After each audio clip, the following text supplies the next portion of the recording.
Hey everyone, and welcome back to my channel. Today I'm going to be doing a video on my experience as a personal assistant, and by personal assistant I don't mean the kind that works in an office and that gets coffee for people and things like that. That's not what I'm talking about. I'm talking about a personal assistant for someone who might need some extra support in life to help them to be independent. So yeah, let's get into the video. Before I start, actually, please give this video a like if you like this series that I'm doing. I don't know if you guys have noticed, but I have now done a video on pretty much all of the experience I have. So I talked about my experience as an ABA tutor, as an HCA, as a play worker, and now I'm doing my experience as a personal assistant. So please give this video a big like if you did like them, and I'll link the other videos down below, and I might create a playlist just so that they're easier to access. Anyway, let's actually get into the video.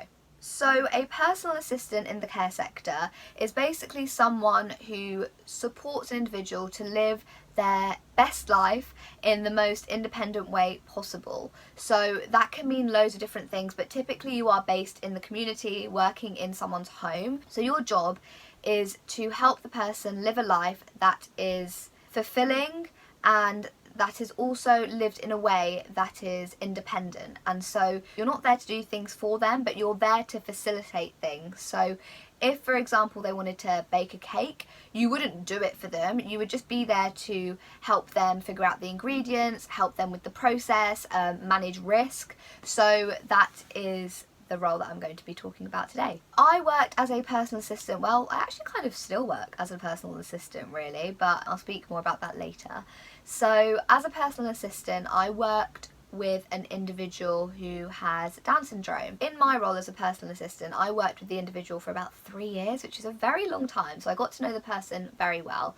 And throughout those years, they had finished college and then moved on to life after college, which for them has meant loads of extracurricular fun activities. When this individual was at college, my job was to pick them up from college and then do an activity after their college day, and that could be swimming, cooking, singing, loads of different activities really, whatever the person wanted to do. Or if I found something that they might be interested in, then I'd ask them, oh, do you want to check this out? And if they wanted to, then we'd do it. So we did trampolining once. It was a great job. And so yeah, my job was basically to make those things happen and to make sure they were done in the safest way and to encourage independence. I would always be very aware of what that individual wanted, what their goals were, and I would try to kind of encourage them in that direction. I was also very much an advocate for this person. They lived at home with their parents, who were very, very supportive parents. Obviously, at times you have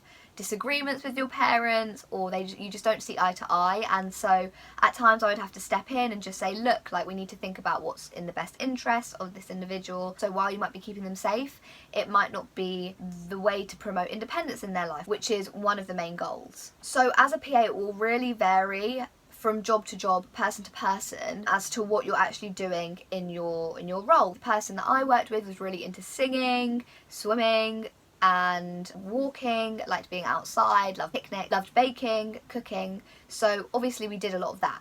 Now, if I worked with someone who was really into like comic books, really liked football, or really liked playing the violin, I would then have to accommodate that. That's why it's so important that with this job, it's not just something anyone can do. I think you have to be well matched to the individual that you're working with, and so I was very lucky that this role was for someone who likes a lot of the things that I enjoy too. This role can be mistaken for a paid friendship, I guess, because you are doing fun things, you are doing activities that you probably enjoy yourself, you are probably having a lovely time with this individual, but your job is also to protect them and to make sure that they are safe, which again can be quite hard, especially when they might see you as a friend. I guess you are, but you also have to be clear that if there is something that you are unsure about, or if they do tell you something that isn't quite right in terms of risk, then you are going to have to speak to someone about that, whether that be a family member, their carer, whoever. that can be quite difficult to manage. My shifts were spread throughout the week. It was a fairly flexible role, although if you agreed to a shift, you would have to stick with it. For me, it was mainly after schools, weekends, holidays, but now, because the individual doesn't go to college, it could be any time of day now, realistically. The reason why I'm not talking completely in the past tense about this job is because I do still do it. Throughout the pandemic, because this individual has not been able to see as many of the PAs as they normally would, they have enlisted previous PAs to do video calls and support in that way. So I've kind of stepped back into my PA role again. For this role I got paid £10 an hour, but on the weekends I got paid £11 an hour. I guess it depends on where you are in England or the world, and it depends on the person, and it depends where their funding's coming from. It depends on a variety of different factors. Although I could literally be paid £2 an hour for this job, I absolutely love it. So it doesn't make a difference to me.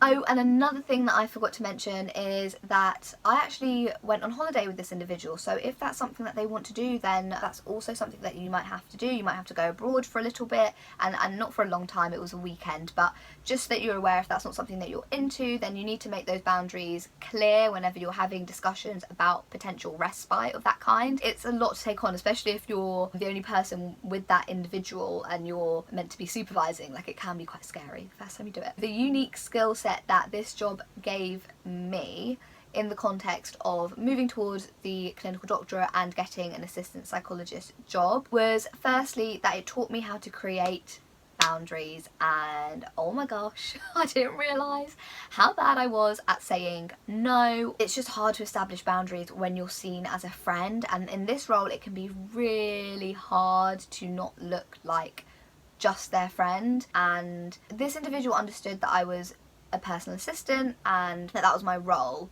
but if, for example, they were doing something that was a bit questionable and I had to then go to their parents, that then gets a bit sticky. So I did have to learn how to maneuver myself around those sticky situations, and I think the main thing that I learned was that you have to be honest. You just have to disclose what you've done, say why you've done it, and if they're annoyed at you, they're going to be annoyed. Like, there's nothing you can do. Hopefully your relationship can be built up again after that, and we had quite a strong relationship, a really good rapport, so we were able to do that. That can be quite tricky, but it was a really good skill for me to learn, just in terms of honouring the fact that I am a healthcare professional, and no matter what, I need to be clear that I have a duty of care. I also learned how to do casual risk assessments, and by casual I just mean that if the individual wanted to do a specific activity, then I would have to research into it and see whether this was appropriate, whether it was safe. This individual also had some physical health conditions which I was aware of, and so when planning activities, especially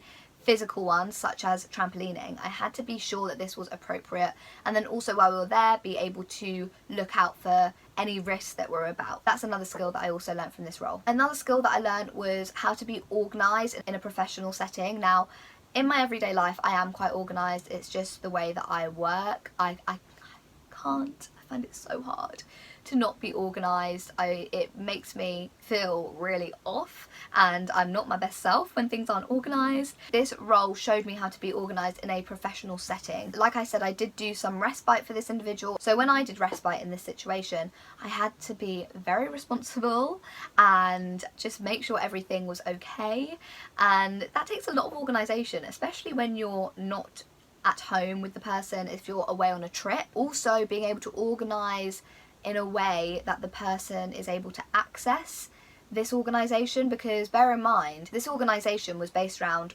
everything that they do in their life. So if I was organising their day, I would need to do it in a way that was also accessible to them. It taught me a lot of things. Just because I'm organised in my personal life doesn't mean that I've got it all organised at work. It's very different, and especially when you're organising things for someone else, you need to remember that it is for them as well. You don't just want to make it about you, and yeah, it was a good thing to practice. It also taught me a lot about person-centered care, and everyone talks about this, and every job probably gives you this if you're working in the care sector, but this job in particular, because I was working one-to-one with this individual, I was really able to see how they experience life through the lens of someone with a learning disability, really understand the struggles but also the high points. And yeah, it was really eye-opening for me, and also to see how how important families are and how those dynamics can really differ and how much that can impact the individual. Because of this one-to-one working, I got very good insight into what person-centered care really means. And the final skill that I'm going to talk about is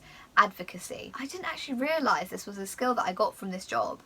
And people speak about advocacy a lot in psychology, when you're having to help coordinate care for someone and when you're having to liaise with different people from social care and the care homes and everything. It's a very big part of your role as a psychologist. And I was writing my notes for this video and reflecting on my experience as a personal assistant, I realised that was a big part of my job. I really had to advocate for this person at times. It is about realising who you're really working with and for. I was not there for any of the other family members. I was not there for any of the other personal assistants. I was there for this individual in particular. If there was something that I felt they weren't too comfortable with, or maybe I noticed like, hey, that's not quite right. Maybe this individual hasn't noticed, but what you're doing here is not okay.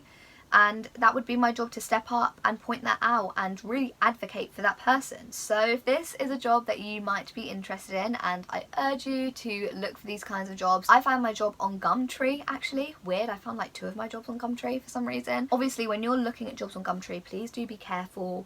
Make sure that you've spoken to them on the phone. When you go visit them for the first time, make sure you tell someone where you're going. Just be very careful. I'm sure other websites will list these kinds of jobs. There is a website called Possibility People, and possibility is spelt like this. I'm going to put it here, and I think they might only be in like the Sussex area, but they were who managed my job. I hope you guys enjoyed this video. Please like this video if you liked it and subscribe for more content like this. I make videos every single week, so be sure to subscribe so you don't miss out. Until next time guys, I will see you later. Bye.